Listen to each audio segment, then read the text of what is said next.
You're listening to the Global Ooj podcast, where every week we learn about the world through the eyes of entrepreneurship. With your host, Ujwal Veligapudi. Can you remember the very first entrepreneurial venture that you had? I think mine was in second grade, where I was creating these little arts and craft items to hold pencils and erasers. I was selling them to kids in my class for about 5 and 10 cents.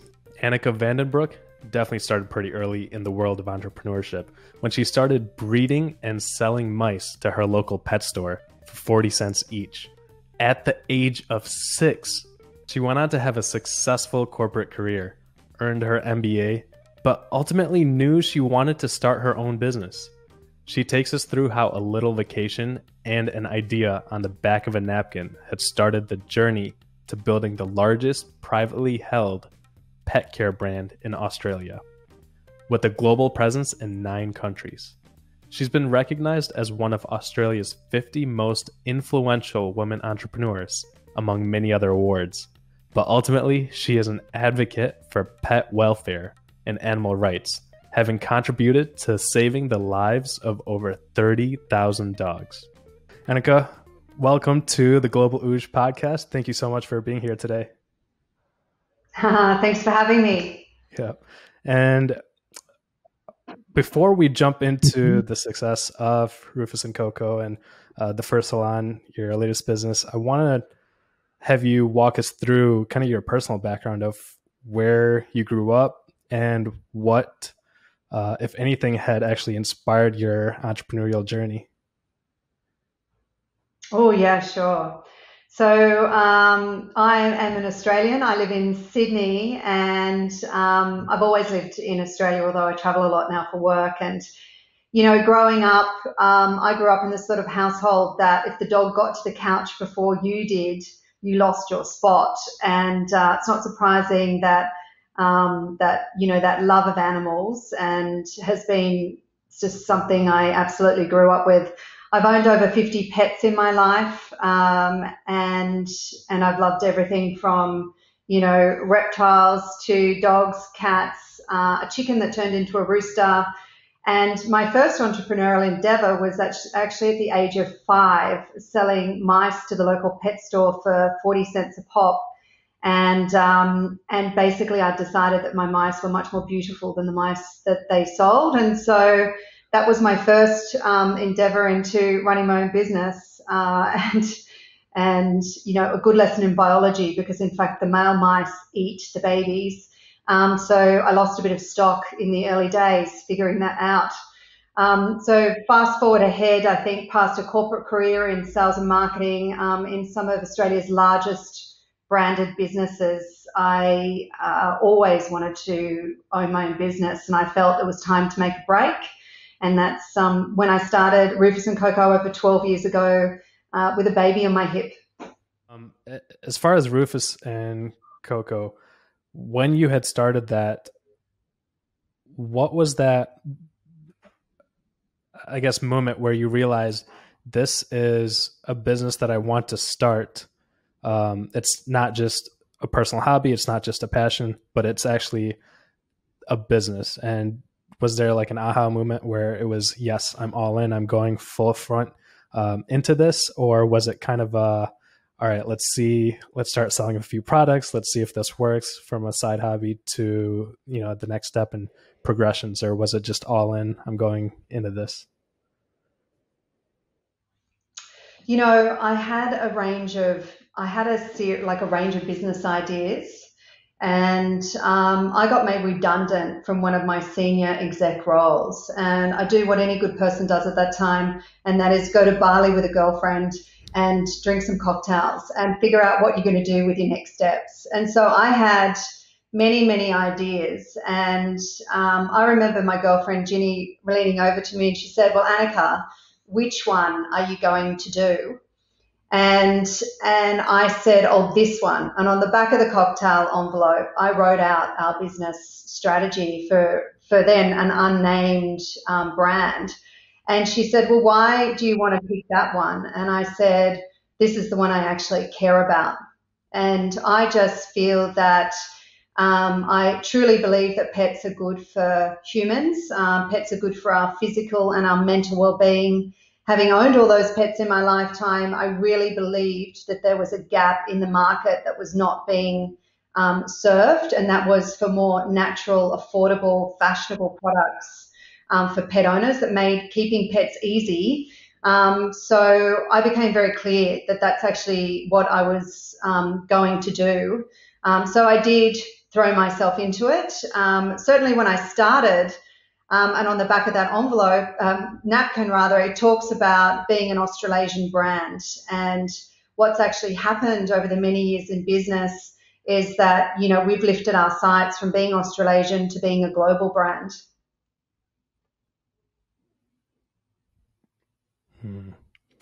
And yeah, I could definitely relate about going to take a trip to kind of clear the mind and understand which direction to go in. Just curious, what were the other businesses that you didn't pick and that you weren't as passionate about? Interesting, Lee. One of them, because a lot of my background's been in fashion and beauty and health. One of them was about creating larger sized fashion. I really believe there was a gap in the market for high trend product, and so that was one of them. One of the other ones was actually creating when you went to the local zoo, which I was at all the time. You know, just simple things like using technology for like services where you could get it, you know, information on the animals interpreted in several different languages, that type of thing. I mean, it was very basic, but there was some quite cool technology around at the time that I felt that would enable people to experience greater enjoyment at the zoo, and then a range of other sort of, I suppose, being in Australia, you know, we are a very multicultural country, but the presenting language is always English. And so I think for all the visitors that we get from Asia, it's very limited in terms of them trying to experience what really is an incredible country. That was one of them. And so the list goes on, really. And one word that you had mentioned before, you said we've gone just from Australia to other countries, right? Shortly thereafter. And you said Australasia. Is that correct? Australasia is where certainly was my vision at the time when I started. Okay. And I've just never heard that word. Could you, what exactly does that mean from a market standpoint? And yeah, so basically Australia plus across Asia. So Australasia, so Australia and Asia. So, you know, moving into, I mean, now we sell in Singapore, Malaysia, Thailand, you know, so, I mean, that would extend to parts of China, Korea, Taiwan, those types of countries. Okay. And are the logistics just geographically where Australia is, when you decided to expand or when you had that thought to go to Australasia, logistically, was that the most opportune place versus, let's say, Europe and Africa or North America? You know, I think it was because I had experience in those markets in previous businesses I'd worked in, and therefore I felt that I knew a bit about the markets and the cultures and selling product into those markets, and the diversity of retailers in those markets. So it was probably just based on where I'd had experience, whereas at the time, the idea of going to America was, you know, an idea that was kind of unfathomable. I mean, where would I even start? However, ironically, now we sell into 9 countries, including North America, and you know, it is something that we obviously figured out. And yeah, so we sell we sell into about 4,300 doors around the globe. Wow, that's amazing. And in Australia, you're one of the most successful privately held pet care business out there. And so right now, do you do any of the manufacturing yourself or if not, are any elements within your business vertically integrated? No, we're very, what we are very passionate about is holding the design and the ideation. And so nothing that we buy is actually out of an Australian, out of a Chinese or even an Australian sort of catalog, if you like. It's all something that we create, and we work hard to make sure it's solving the needs. It has strong points of differentiation to what's in the market, and it needs to outperform what's in the market before we'll actually launch it. So what we don't do is just provide rafts and rafts of products and brushes and everything else that's the same as what everyone's doing. And look, a good example of that is our Wee Kitty clumping corn litter, which is a natural litter, which is from highly renewable sources, that is 4 times more absorbent than clay, and therefore more reduces landfill significantly, but it's actually a better cost value equation for the customer. It's lighter weight, better tracking. That took us a long time to formulate that product, and it is a brilliant product. In fact, it outperforms all of the competitors' products, and that's just the criteria that we make sure that our products perform to before we actually launch them. The other thing I love about that particular product is, one cat produces 200 kilos or 400 pounds of waste in a year. You can consider over the millions of cats that we have across the globe, that is a significant amount of landfill. And the products that are most commonly sold, which is clay and crystal litters, are usually strip mined from the earth, destroying natural habitats. So to me, it's unconscionable that you would try and sell something and then harm to help an animal and then harm other animals, albeit that they're not domestic. And that product's also flushable. So we work really hard to make sure that all the ideation comes from our World HQ, which is Australia, and the product team that sort of sit here. But our actual suppliers are experts in their field. So we work with manufacturers out of Australia that produce all of our supplements and our grooming ranges. They're actual experts in their field. We work a lot with their formulators. Likewise, out of China and Taiwan, in terms of creating specific types of products. Because, see, we're a brand that actually sells about 100. We work across 12 different categories, and we sell 100 different types of products. So to be able to then own the manufacture of that when manufacturing margins aren't significant, I think it would be a distraction from what I believe is our core, which is our brand and our product ideation. Right. I definitely agree. I like the focusing on your core competency, which is that design element, and more so that interface where it truly impacts the consumer versus just the manufacturing aspect of it. You hit on some of your manufacturers in Australia, China, Taiwan. Where else are your suppliers from, and how do you decide? Because just out of curiosity, because I used to be in the sourcing world. So when going to a new vendor, how do you source a new vendor, and how does that relationship start for, let's say, a brand new product? Yeah, it's a really good question, and it's a really important part of what we do, because so they are the only 3 places that we source our countries that we source our products from. What we try to do is we try to get a values alignment out of our suppliers. We make it very clear what, in entering this relationship, this is how we want to deal with you, and this is what we expect, this is what we expect from you, what do you expect from us, and we get on the same page as to that.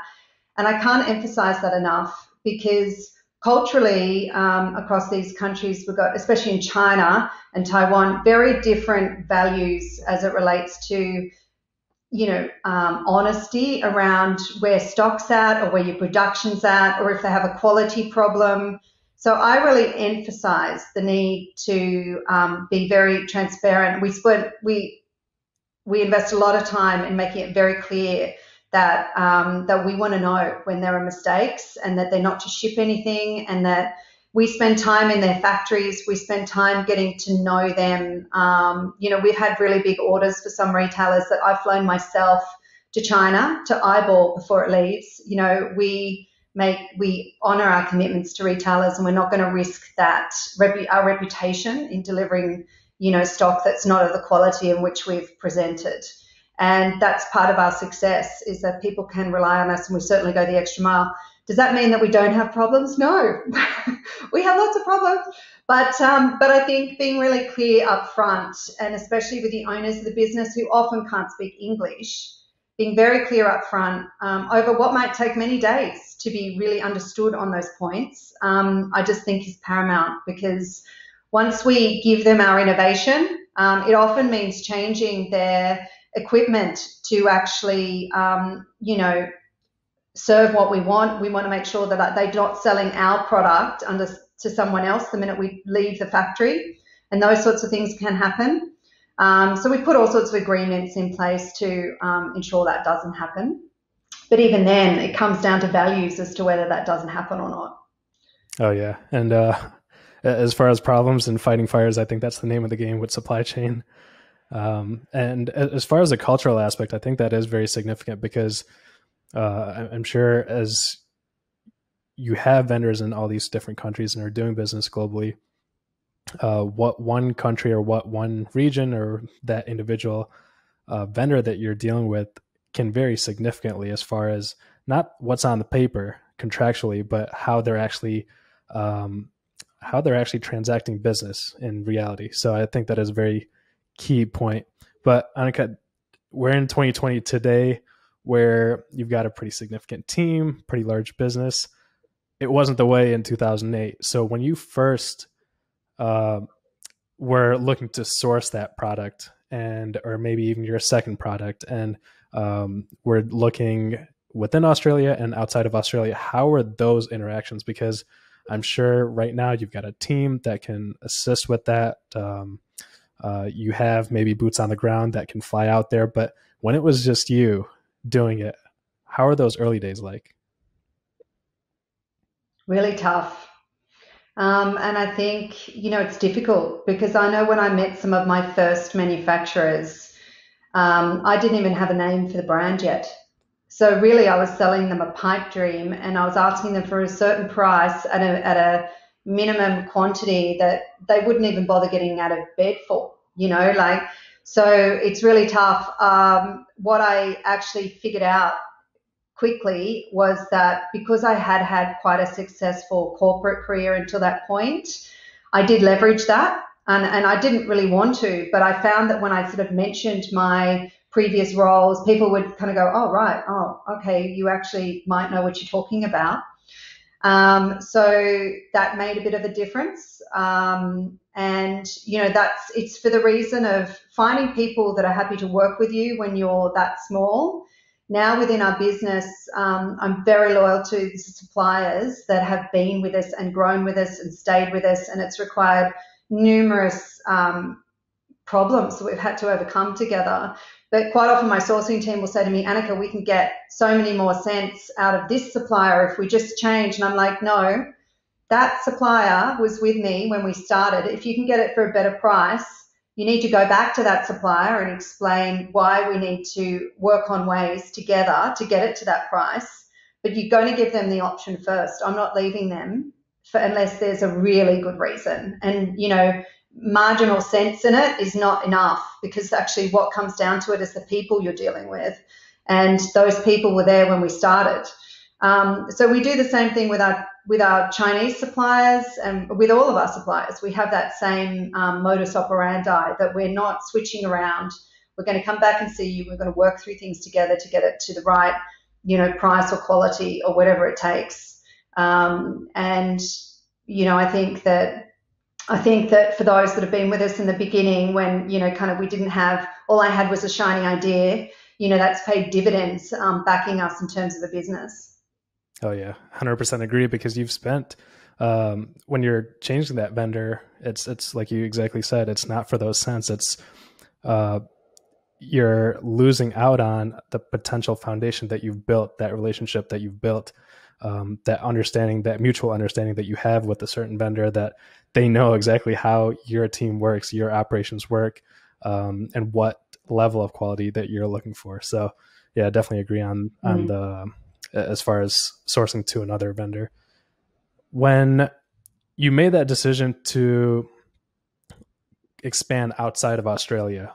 How did that opportunity come up? Was it more an opportunity that came up where somebody else was saying, hey, we want you, and we just happen to be outside of Australia? Or was it, no, we are expanding and we are going to expand outside of Australia? How did that expansion come about? Was very opportunistically. I was at an Australian trade show and I met a distributor, a Hong Kong distributor. So I think in my first year, when I had completely no idea really about shipping and how to get the product to them, but I opportunistically, like most entrepreneurs would, is I said, yeah, of course we can, of course, like. And then I just went, I'll figure it out, So they were actually my biggest customer, my customer in Hong Kong. And I remember they used to send me photos of the products on the shelf that, I used to stick up around my bedroom, which is actually my office at the time. So it was very opportunistically how we started. And then many, I think, points of distribution after that happened quite opportunistically. I mean, the good thing about having an Australian product is that it is sought after. It's known for its quality around the world. The bad thing about having an Australian product is you're considered to be at the bottom of the world and too far away to actually get product to anyone. So there's a double-edged sword in there. But certainly for Asia, it's considered to be next door. And I think it was probably not until we were honestly about in our 5th year of business that I actually sat down with all the Euromonitor reports from all around the world, and I actually started to map out, okay, what is the size of each of these markets? How quickly are they growing? What is the dog ownership, the cat ownership? What is the profile of products as it sits in that market? And I started to work much more strategically as to, which market we were going to do next and which one we're going to do next and what the map was to do that. Prior to that, really, I would, rock up to trade shows and, wait for people to talk to me, but I didn't even quite understand what it was that they'd be asking me for. Or, and look, I don't think there's any thing wrong with doing that, I have to say. Like, I think some of my best lessons have been just being on the ground and listening and asking questions. And I think we've learned a great deal that way. And certainly, even when you go to those trade shows, I always say that work doesn't stop, when the trade show closes. You need to get yourself to the bar where everyone is, and you need to start finding information out, And I have to say, it's been very helpful. At the time, my sales team were all, blonde females, and they never had any problem getting good information out of the rest of the market. So we have used that to our competitive advantage at some point, for sure. But, we have quite, in all seriousness, met a lot of our partners there, and, we're well known in the industry now, and a lot of that's come down to sort of just being present. Oh yeah, I bet, as far as, that sales approach. And, but one thing that you had mentioned was your first distributor was from Hong Kong. Kind of curious on the logistics of that, because I'm not sure at that point, you said a few years after you had started, that opportunity had come up. So were some of these products actually manufactured in China or Taiwan and then being redistributed by your Hong Kong distributor? They were actually buying the Australian-made product. So the vitamins, supplements, and cleaning products that we have in our range are all made in Australia, and they were the products that they were buying. Okay, makes sense. So right now you guys are in 9 different countries, and so I know you had mentioned back in 2013, I would guess, when you had started assessing the various other countries to expand to. How does that look today? As I've seen in 2020 right now, I'm sure in the last 6 months, we're in a completely different environment. When you are looking for that 10th country and to slowly expand even further out, how does that market analysis and market research look, and what are some of the various factors that you look for today? Mm. Yeah, it's very interesting. So we take a view of, market value size, the values of the categories that we operate in. We take a view of pet ownership, for dogs and cats, which are the primary spend. Dogs get more spend around the world than cats do typically. Small mammals, get more spend in Europe than in other parts of the world. So we look at the basics. And then what we do is we certainly look at the growth rates in that. So, when you chunk it down, America always comes up as number one. And then what you do is you get a collection of the countries in Europe, and then you end up with Japan. And then what comes under that and what's been just growing at the rate of knots is China and the pet ownership in China. The interesting thing about China is pet ownership's really new. So, and the way that they sell into the market is really different. And so this is the other angle that we look at. We're like, okay, how can we leverage what we've currently got? Or is it actually that we need to create a whole different approach to a market? Because we're looking at the opportunity versus the ease.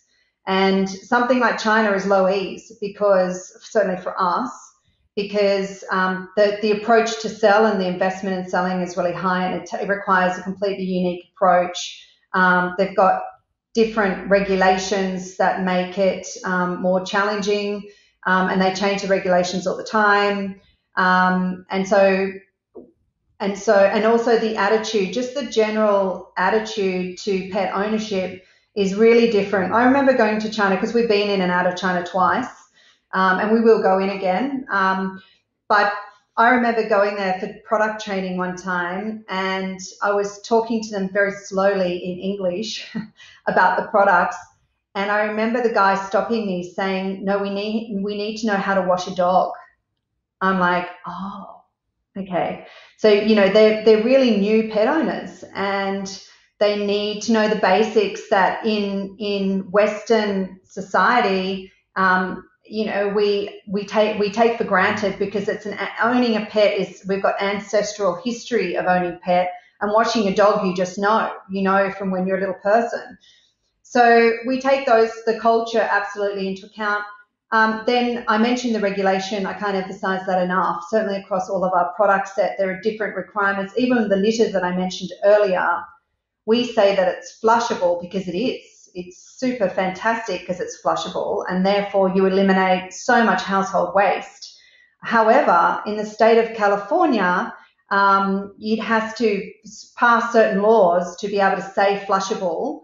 Otherwise, you need to make different marks on pack and all these sorts of things. Otherwise, you get in trouble. So you need to understand regulation. But then lastly and importantly, I think it's about product. And what product, we learned this the hard way actually with America, because when we first started going to America, we went, "Look, we're Rufus and Coco, and we sell this one and this one and this one and this one." And everyone was like, "What do you do?"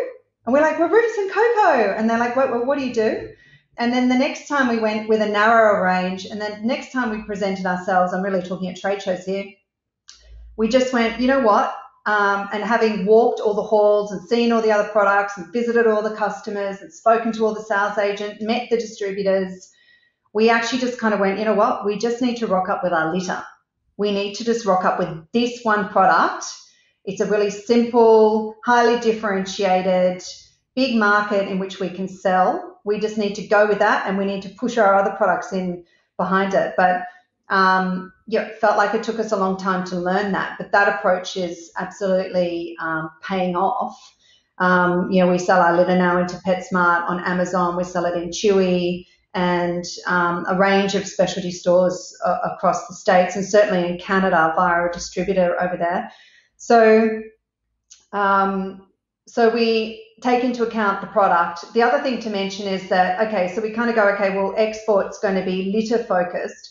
But then when you look at parts of Europe and how much they sell their current products for, in Europe today, they sell mainly clay litter. So the value proposition or the pricing proposition between clay and what we sell it's like 4 times. So really what you need to do is you need to enter with a bridge product. You can't go and start selling into a market with a product that's 4 times higher. So, it's considering all those things, not just opportunistically going, but they're going to love it. I'm going anyway, because unless commercially it stacks up for them and us, it's not even worth getting on the plane. Now, that said, as I've kind of emphasized enough, I think some of my best ideas have been when I've been in market and talking to somebody, probably not even that I necessarily needed, was on my meetings list for the day. Sometimes it's somebody else gave me a real insight that I went, oh, okay, that's really powerful. I could use that. So lots of things to consider. And, as Jeff Smart says in his book called Who, I think once you decide where you are going to go, I think the first question you need to ask yourself is who is going to do that job? Because you can't do everything by yourself, and certainly the best person who may not be you. The best person may be a distributor, the best person may be a sales agent, or the best person may be you. It depends on your different approaches to market. And certainly for us, we work with distributors in some markets, we go direct to retailers in other markets, we work with sales agents in some markets, and some markets we have a hybrid of all three.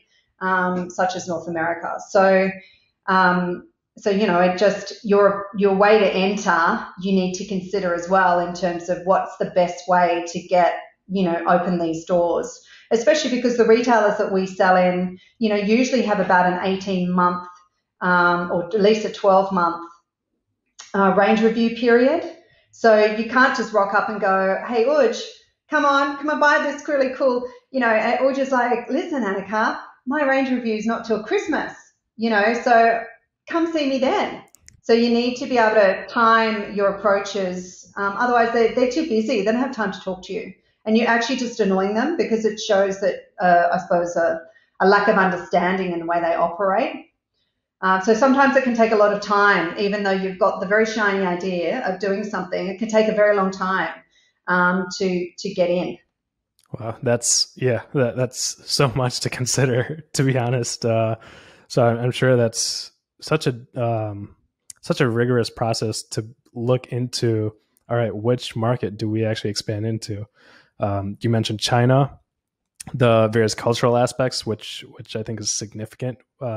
Something from a business standpoint that we may not always look into. The cultural aspect is significant, and especially in a consumer product like this.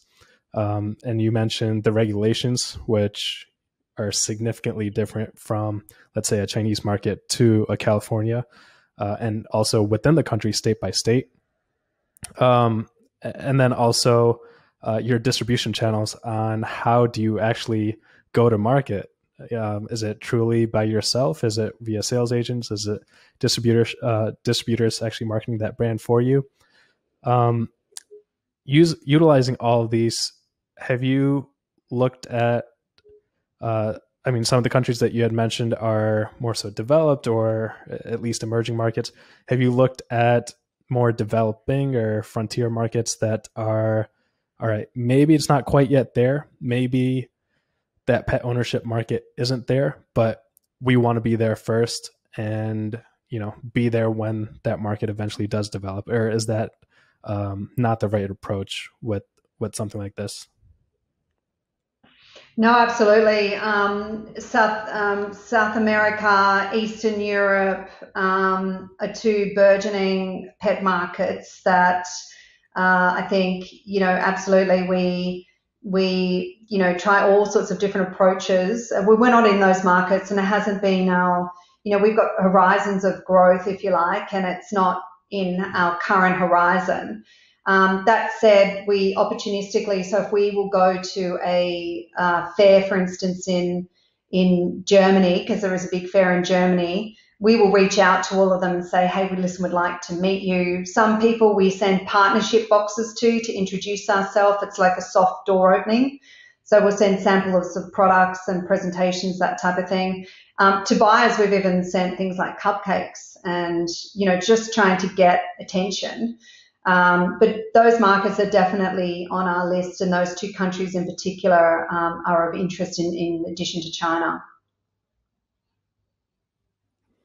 And I do want to get back into the regulation aspect that you had mentioned, because that and the cultural aspect, those are very different region to region. So how do you, as a company, as you're planning for that, is that kind of an all hands on deck? Your marketing team, your design team, your legal team, and as well as your folks within that particular country from a legal standpoint to say, all right, this particular product, we do X in Australia, but to be able to do the same thing, like you were mentioning in California, to do that, we would need to go through a few additional channels, a few additional paperwork, approvals, permits, licenses, etc. So how does that aspect of it work when you're dealing with so many different states, so many different countries?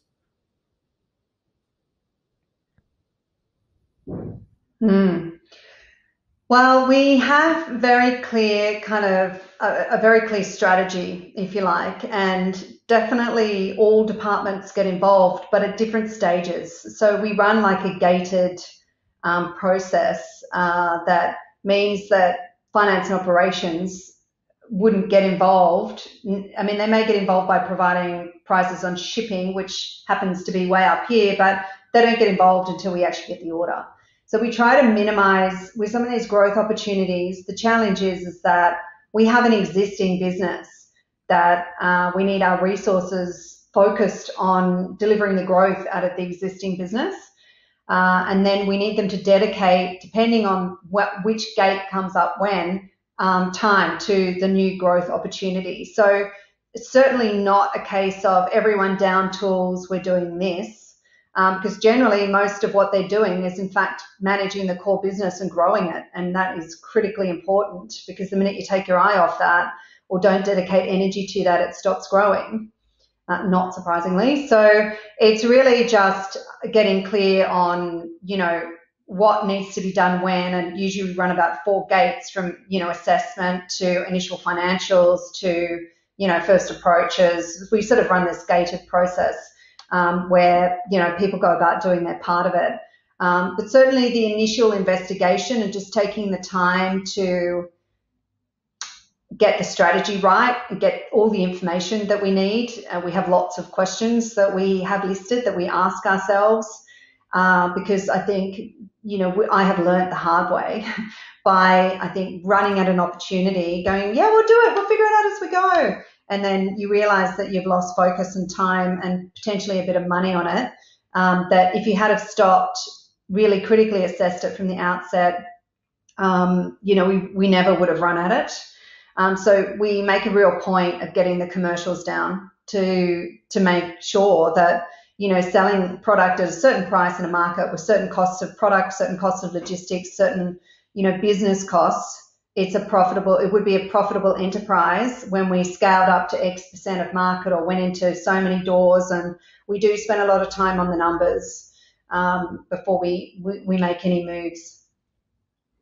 And one thing you were talking about before was your team. You've got a couple of team members out in the US. So your team, I'm sure, is a significant part of your company, your team, your life as well. And so I'm curious, who was your first hire and how did you make that hiring decision? And when you do look to hire your executive team, and especially going into a brand new market, what is your hiring approach? Yeah, I love my team. I call them unicorns. They're not your average people. And finding unicorns is like finding needles in haystacks, very difficult. And then, but I think you need to find people that share your same vision and values, share the entrepreneurial spirit that makes us as a business very difficult against what is the Goliaths of the world, which are our competitors. We're like David, they're like Goliath, because we operate against the largest multinationals in the world.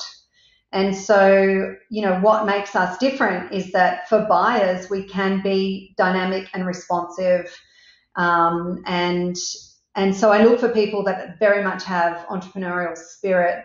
I like people that have worked in small business or people that have actually tried to create their own business, as is the case with many of my employees have actually, maybe created their own business and decided that it's not what they want to continue to do, but they have a real passion for animals and they believe in what we're doing, and they understand that in working for a business like us, you get to try things your way. And we don't have, whilst we do have good process around what we do, we also are very happy to try different ways and new approaches. And if you've got a better idea than we have, then let's try that one. So, people really get to bring their best ideas to work, and I think work authentically. In terms of recruiting for people, we've done it all different types of ways. I mean, I mentioned that book actually by Jeff Smart called Who, and I do think that's a really great book because it talks about the process in hiring people, which usually starts with a phone interview, followed by a first interview, followed by phone interview, then the person answers a lot of questions, and then they come for a first interview, then they have a peer interview.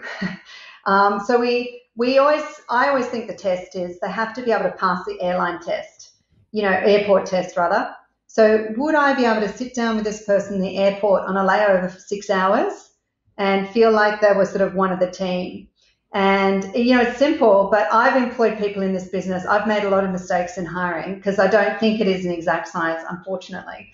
And I don't think I've got, the key, or just do this one thing. I've tried all different things. And I definitely think we have gotten a lot better at it through really mindful process.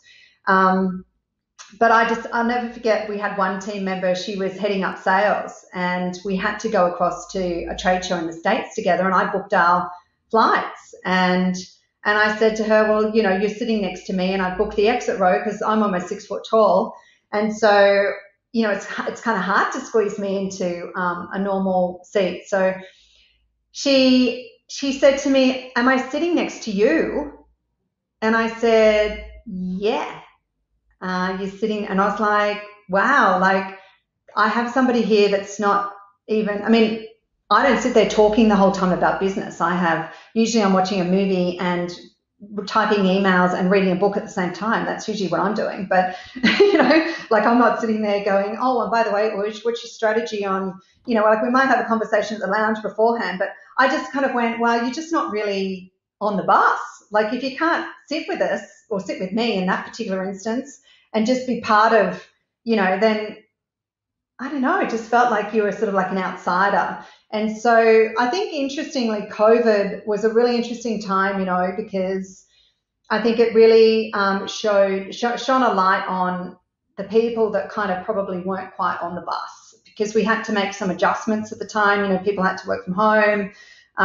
We made adjustments initially to working hours and that type of thing. We were doing it so that by the time we weren't sure what was going to happen, but I was doing it to make sure that by the time, we could see the light of COVID and we actually understood this thing, we would all be here with a job. I was doing it to make sure all the people were still on the bus by the time we got off. But, the level of sort of self-interest and the kind of the lack of team spirit out of a couple of members just meant that it was just really evident that they weren't really a Rufus and Coco. And so, honestly, Urge, I don't want those people on the bus, because we're as strong as our weakest link, and what everyone thinks and feels every day makes a difference to how everyone thinks and feels. And so I think that's really important. So I think really mindful interviewing as well. I always say don't sit down to interview someone without getting clear on the key questions. There's skills alignment and then there's values alignment. And we actually have several values in the business: passionate, aspirational, trusted, and dynamic. And we've got a range of questions around them, and some weird ones about spaceships and all sorts of things that get people to kind of throw people off, kind of get them to really give a real answer, because it's not something you can pre-prepare for. So we really test people's value alignment as well to try to make sure that we're getting another unicorn and not a horse with a cone stuck to its head. I love that. Yeah. As far as that 6-hour rule or the layover rule, I'm definitely going to steal that, because I 100% agree that you really, I mean, you are stuck with your team. Not stuck. I mean, it shouldn't feel like you're stuck. You're with your team for so much out of your daily life that you should want to be able to interact, and outside of just business as well. So I'm definitely going to take that. And then also on hiring people with that entrepreneurial mindset. When I used to work my job, that's how I was always geared. So I love that approach too, and building out your team in such a way. And over all these 12 years post Rufus and Coco, I'm sure you've accrued so much. I mean, it exudes just from this conversation. I can feel it. How are you interested in other businesses as well? And because I already think I know the answer, because you had mentioned you wanted to focus within your passion. So if you are not, are there other ways that you are still getting involved into other startups, other ideas? Because I'm sure over these years, just like you wrote down on that napkin in 2008, I'm sure you've got so many other ideas brewing. So how are you kind of satiating that appetite to get out into the market and work on maybe other ideas, or push some of these other ideas?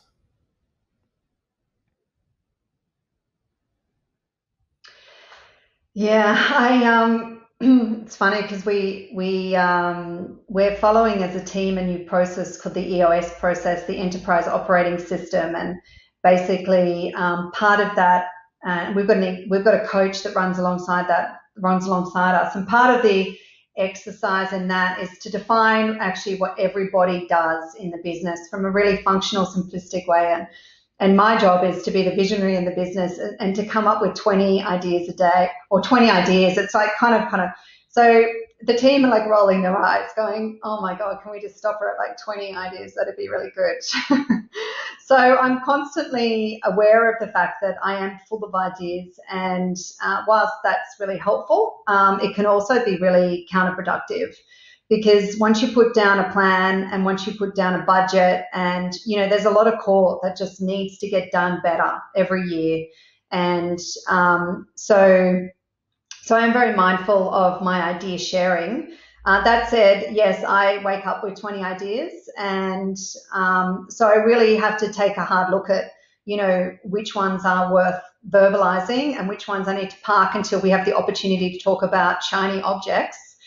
One of the things I started last year was the Fur Salon, and the Fur Salon is a premium salon, like your most premium human hair salon, which operates in Mossman, which is where we're based, which is a very upmarket area. So when you're coming to the Fur Salon, you're getting style cuts for your poodle that are unsurpassed anywhere in Australia, from some fabulous groomers that we have down there. Along with a lot of range of other services and things that we do in that space. And that was an idea that I had when I was in Palm Springs, actually, at a conference, and about 6 months later we'd built out the space and I'd launched it. And it's called the Fur Salon, and it is super cool. So certainly I can see room for more of those services around Australia. And other parts of the world. People humanizing their pets is the trend that's here to stay.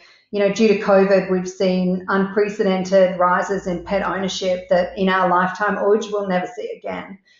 People have kind of come inward and they're looking at their family, because they're the only people they can interact with if they can actually get outside to interact with their family. And they're like going, okay, well, it might be my husband, wife, partner, could be my children, and there's my pet. So I think the level of spending that we've seen on people's pets and the care has stepped up significantly, and not surprisingly, because people aren't spending it on other types of entertainment and being at large, and even traveling and that sort of thing. So, and I do have a range of other ideas. And look, they are all within the set, because for many years ago, I had other ideas that were outside of pet. But I think over the years, I've gotten very clear that my vision is, or my mission is about improving humanity one pet at a time.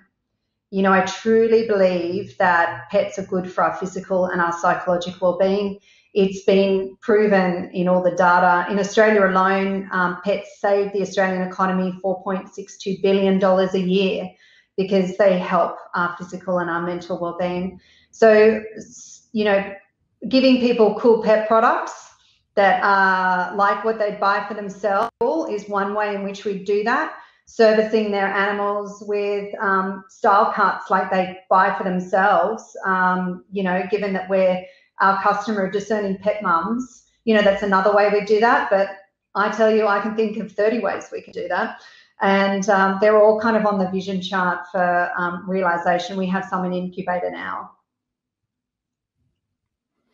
Yeah, I think what you had touched on before, EOS is an amazing system.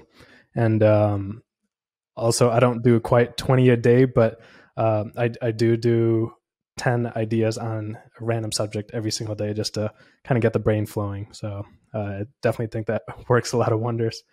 And to wrap up, one last question I wanted to...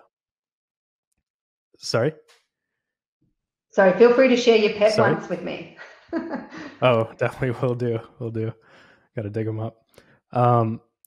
Before we wrap up, I got one last question, which you have to answer is dogs or cats? You can't get me. Honestly, I love both. And in fact, I wouldn't just stop there. I mean, I mentioned I had 50 animals. Yeah, I can't choose. Sorry. My answer is I can't choose. Uj, don't make me. You can't do.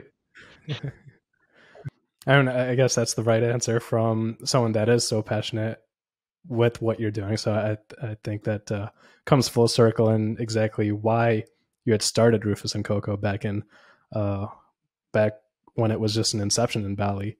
So thank you, Anneke, again so much for walking us through kind of your past, how you had started Rufus and Coco, and also all the amazing ideas that I'm excited to see come to fruition in the coming years as well. Yeah, thanks for the opportunity. I really appreciate it. Thank you so much for listening to the show this week. Please do leave a comment on your thoughts about today's episode, and make sure to hit subscribe to get the latest on the Global Ooge. Or if you already have, please share with a friend that you think might enjoy.